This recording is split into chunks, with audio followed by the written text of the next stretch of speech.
Now, welcome to another Let's Talk Some Skeleton Crew, where this time it is the 7th episode we will be discussing, and we are going to do that by having Naboo kick it off with her thoughts on this one.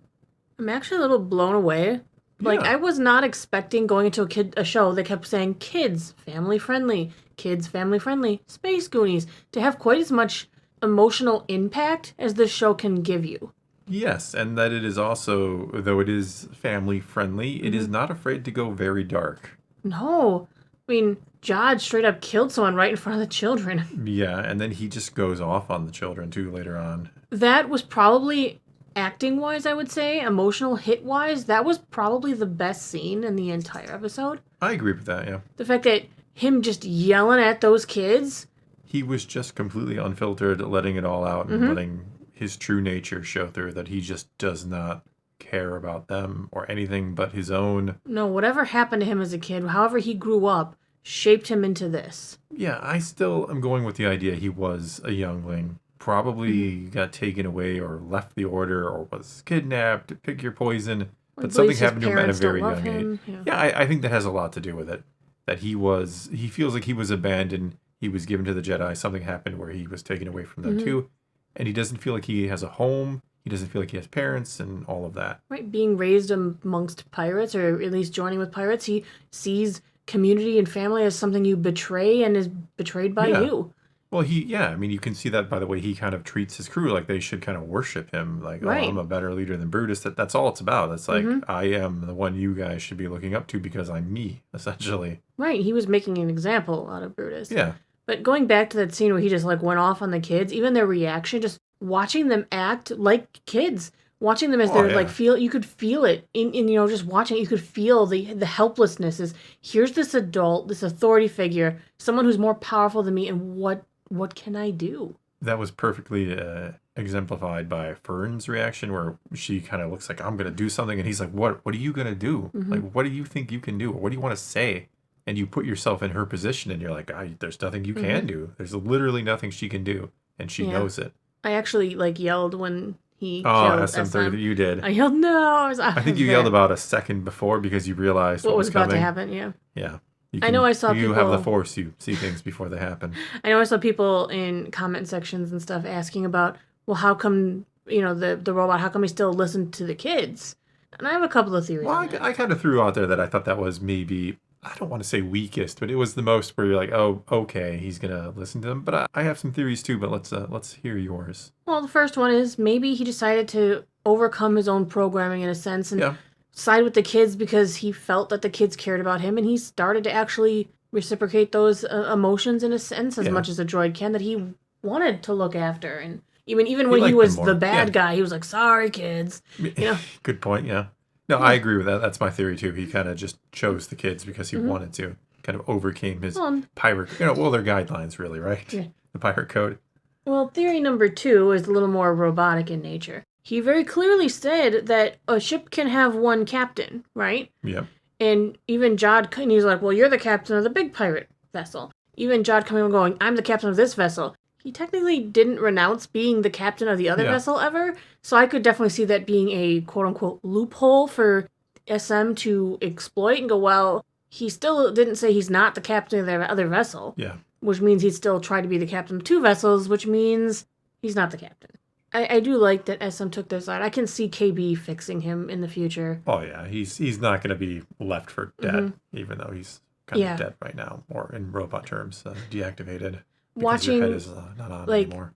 Atten open up and, all the fields that have grown over the old tunnels down to the mines. And I really enjoyed all that. Seeing the stunned really citizens who are like, what the heck's happening here?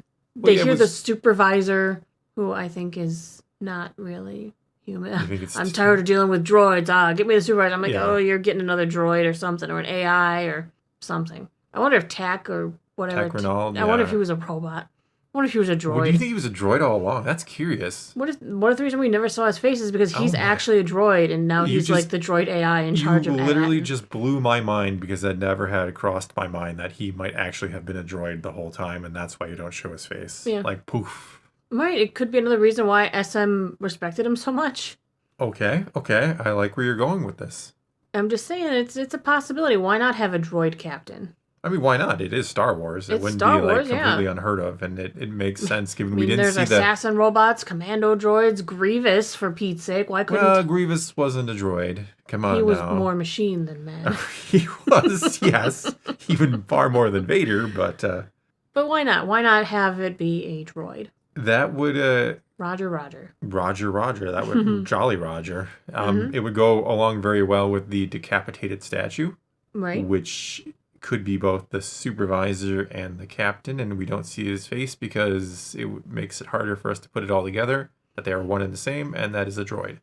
Yeah. And plus, that's gonna like burst Jod's bubble a little, maybe like, oh, the greatest pirate ever, not including Hondo, is a droid. Why not? Yeah. I'm saying it just sounds interesting to me. No, I'm in agreement. I do like that it finally came out that the parents knew that they were a mint. And it's like, oh, you're going to find all this out after graduation. But I still think the parents don't fully know. Because they're like, yes, contact Republic, yes. Why, just find an emissary for the Find an emissary for the... I'm like, no, I still don't think they quite know the extent of how the universe has changed outside the barrel. They understand that they're a mint is the difference. Yeah. Well, you pointed out that the grass had grown over. I mean, they've... I'm guessing they have 1,000 vaults under there because they just keep making more and need to put it somewhere. So they keep making vaults that they're not supposed to have so many. And it's been hundreds of years, maybe longer, maybe not as long. Yeah. But it's been a long time since a ship came to pick up any credits, clearly. I really want to see how this goes. Like I said, I think we're still going to see we're going to see Jod's past. That's guaranteed. It's coming in episode. We're going to get something because Jude Law said we were. Well, but they were saving it for the end. I wouldn't trust that guy. Haven't you seen the show? Where you're still going to see the gun on top of the school fire at the pirates. Yes, absolutely. I'm curious if the barrier is going to get destroyed. Are they going to be exposed to the universe? Or are they going to be able to now, like, maybe get a signal out to our friend Kim? And maybe she'll direct some Republic agents so that they can try and integrate this planet into the economy safely? Because this planet's just got a giant target. Yeah, you can't even though that type of credit isn't in circulation anymore, I would still imagine that causes... problems. Yeah. Horrible. I mean, part of the reason that they're probably so valuable is because of whatever they are made out of. That's been my kind of theory all along. It's not a matter of that they're valuable because they are an old Republic credit. It's because there's some sort of material they're made out of that is valuable. Which is funny. I just keep wondering if the planet just melts down and reuses the same material over and over if they keep minting money. Because I think they keep minting money. But they have to run out of resources. Well, unless whatever they're made out of is also mined on the planet. Yeah, that's what I'm saying. I think when they mine, because you have these giant tunnels, you're probably mining the stuff, making the tunnels, and making the vaults all kind of simultaneously. Because you saw that big core machine. I don't know. We saw a lot of machinery and stuff going on down there. You don't need like big tunneling machines if you're just minting, right? I suppose. Side note: I liked when we saw Neil's dad. He had tusks. I was like, look, he's got tusks. I love the random... It's a side note. No, it does continue to set him aside from the species that Max Rebo is because Max Rebo doesn't have tusks. I've been enjoying this more than I was originally thinking I was going to enjoy this. I really wanted to enjoy The Acolyte, and it bit me. Now didn't go into this with these super high expectations because I feel like the marketing downplayed how good this was going to be. Yeah. And I feel like they just have to stick a landing now. Yeah, and I think they will. I mean, why not? They've this point? Come along this whole way. We kept hearing they were having trouble with this project, and we're going to do reshoots and major rewriting. Well, whatever they did, they fixed it because it works. Assuming they did anything. Like, I talked about it in my video yesterday on my channel. I'm like, do they not understand that this is good? Did they watch this and go, well, no, Star Wars fan is going to like this? And is that the reason why they have so much trouble? Is because they just don't get it? Well, what's funny is they introduced this planet that's kind of separate from the entire Star Wars that we know. And the whole series has felt so Star Wars. Yeah, I've kind of forgotten about how earthy, I always use that word, earthy, that Ed Atten is. It doesn't bug me anymore. It did in that first episode or two. But you understand it now. Well, even beyond that, I'm just kind of like, oh yeah, it all works. And like I said, I understand it. And it's fine. It's a good story. I'm not letting that drag me down. And to go along with what you were saying, like my best expectations or hopes, I should say, not expectations. My best hope was that it would be okay. Okay.